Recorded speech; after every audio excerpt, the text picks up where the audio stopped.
Okay, guys, so you are planning your trip to Greenville. And I get questions all the time. Aubree, what do I do whenever I plan on coming? Like, can you get on the phone with me? Can we email back and forth and talk about my trip so that I make the best use of time while I'm there? So first thing that we have to cover is that there are actually two different types of trips that you guys are taking. So the first trip is always, do you even like Greenville? Like, you've seen everything online that you love Greenville. You love the weather. You love the things to do. You love everything online, but you haven't decided you're actually moving here. And that first visit is going to be what absolutely makes the decision. The second type of trip is you've been here already. You've seen everything online. You have researched the crap out of this place. You know where you want to be, or kind of, and you have made the decision you are coming. So this type of trip is very important. I get this a lot. Well, Aubree, how do we decide what area? And we did a video on that, so definitely go watch the video on like, how do you decide where to land? Like, once you get here, like, how do you decide the different types of trips? Like, everybody loves seeing houses. How do you actually decide, okay, it's time to go look at houses? Well, on both trips, you are seeing houses, just in different ways. There's so much more to do here in the upstate that honestly, you can't see houses from sun up to sundown. Stick with me to the end of the video because I'm going to give you a few things that maybe you haven't run across before that not everybody's doing, and it'd be fun to check out. Let's talk about that first trip. What are you doing? Where are you staying? Well, so here's what I tell people a lot on their very first trip. Once you live here, you become a local, all right? You're never going to go stay in one of the hotels downtown Greenville on Main Street because you live here. Go experience that. Go experience staying in some of the more touristy places that you get to actually make the decision of like, hey, let's go walk to dinner tonight. Let's go catch a show. Let's do the touristy things. So feel free to look up the hotels along Main Street, downtown Greenville. I think that's a wonderful place to look to stay. Also, there are plenty Airbnbs and VRBOs in the area. If you want to come and stay for maybe a little bit of a longer trip, those are great options as well. Now, when you do that, there's all these things to do. And we're in the spring, summertime right now. So in the springtime, there are all the festivals are starting out because we're outside. It's 65 degrees and beautiful. Starting at the farmers markets in May. Greenville downtown has a farmers market. Travelers Rest has a farmers market. Greer, Fountain Inn, Simpsonville. Everybody has their farmers markets on Saturdays. That's definitely one way to get you outside. Plan your trip over a weekend.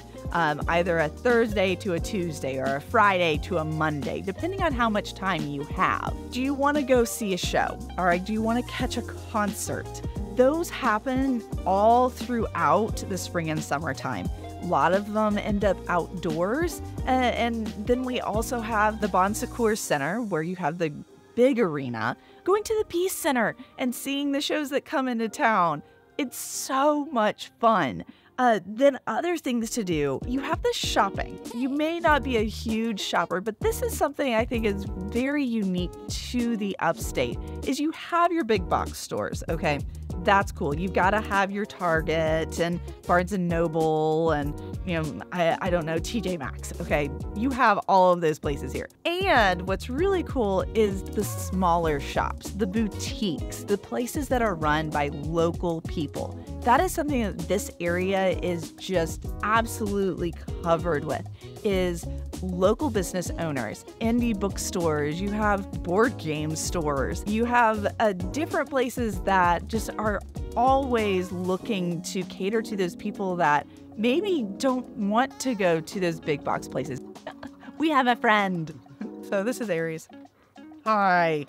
So with the shopping, you also have some really fun places along the Swamp Rabbit Trail and just downtown in general, the smaller towns around the upstate. There is a huge, I would say, a triathlete community here. So you have cyclists because George Hincampy lives just up the mountain here. He's close by, so we have a lot of cyclists, which means we have a lot of bike shops. What's really cool about those is a lot of those places want you to stop, come inside, have a beer, like enjoy the store itself, not just to come in and get your bike serviced. So that's something that's rather unique about the area. And that is something that has been set up along the Swamp Rabbit Trail the entire way. So businesses along Swamp Rabbit Trail, you can stop and get ice cream from Pink Mama's in TR. You can walk to dinner at the Whistle Stop if you wanted to along TR Main Street. It's great. So you'll want to experience that because once you live here, I find that people don't get out as much or go to some of these places to experience them on a day-to-day. Back to kind of the things to do. Now, I have some of you that love to hike, love the outdoors, love this weather. That's why you are coming here. So where do you go and what do you do? So South Carolina, and specifically the upstate, has a ton of state parks. The closest one that me and my family love to go to is Paris Mountain State Park. But you can also go to places like Caesar's Head, Bald Rock, waterfalls and trails and places that you can go and hike. There's even places that you can go and there's a watering hole and you can go and swim just off the road because there's a waterfall right there. Go to places like Pretty Place. Plan to go early in the morning so you can see the sunrise. You'll never experience another thing like it here. You also have the lakes, okay? So you have Keowee-Toxaway, you have Lake Hartwell, Lake Keowee, and Lake Jocassee. It's really easy to go and rent a boat or rent jet skis for the day. Again, that's something that me and my family love to do. Take our kids out and go have fun for the day. So definitely check that out. Like, it's okay to plan to do something like that on a trip here so you can experience what all the upstate has to offer. We also have a thriving sports community here in the area. We do have the Greenville Drive baseball team. Opening day is April 9th. You won't want to miss out on that. Then we also have a growing soccer community. So you have the Greenville Triumph, which is the men's soccer league, but the Greenville Liberty is the women's soccer team, and opening day is in May. So plan your trip around going to a game. Tickets usually are a steal. You can get VIP tickets for about $20-30. It's not a lot. And it's not just Greenville, all right? There's many other things to do that are outside of Greenville, like the Spartanburg scavenger hunt. We don't talk about that enough. So once you've done all of the things and you've traveled all of the places and you're going, okay, I've watched Aubree's video on where to land, how do we decide which area? And this is what I think most of you are trying to decide. My recommendation to you is plan to rent a car and go drive. You should definitely take the Make Greenville Yours tour with Mike Cruz, which so many of you guys have done. And he lets me know every time that he gets to meet one of you. So thank you so much. He'll drive you around and you'll get to kind of look and see the areas. But at the same time, you should drive around as well. So back in the beginning of the video, I told you about there's two different types of trips. Well, that first trip where you are making your decision to come and live here, one of the things I definitely recommend is going and driving neighborhoods. That's something that the team can help you out with. We can let you know, okay, based upon what you've told us that you love or that you want to relocate to, we can tell you addresses to go drive by that'll put you in those neighborhoods. So if you want to be in a neighborhood that has nice sidewalks or has the walkability to the Swamp Rabbit Trail, like where I live, then yeah, I'm going to tell you, hey, come drive this neighborhood or that neighborhood and go drive the areas. And we'll break it down into maybe 2 or 3 sections. That's what you do on your first trip. Now, the second trip, the one that you are like, Aubree, we are coming. It is time to find the spot, which is so much fun. What we do is we will then sit down, we will really schedule out a tour. Now, it's best to see about 3 to 4 houses at a time, max maybe 5 to 6 at a time, because then they all just start mushing together.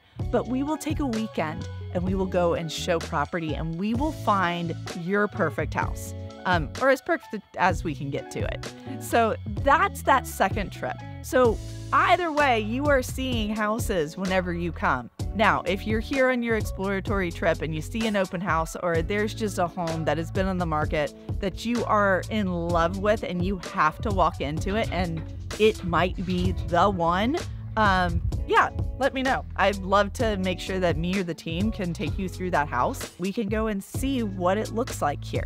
So that's the 2 different types of trips. That's how you plan things out, at least my recommendation. We have so many of you that are coming into town April and May, and I'm excited to be able to hear about your stories and what you loved and maybe didn't love. Let me know those things too. And then we can go from there. I hope that you have a fantastic trip, but go watch the other videos about the different areas, the Fountain Inn video that we just put out, or maybe even some of the Simpsonville and Malden videos. Hope that helps, and I will catch you next time, or maybe I will get to pop in and say hello whenever you are here for your trip. See ya.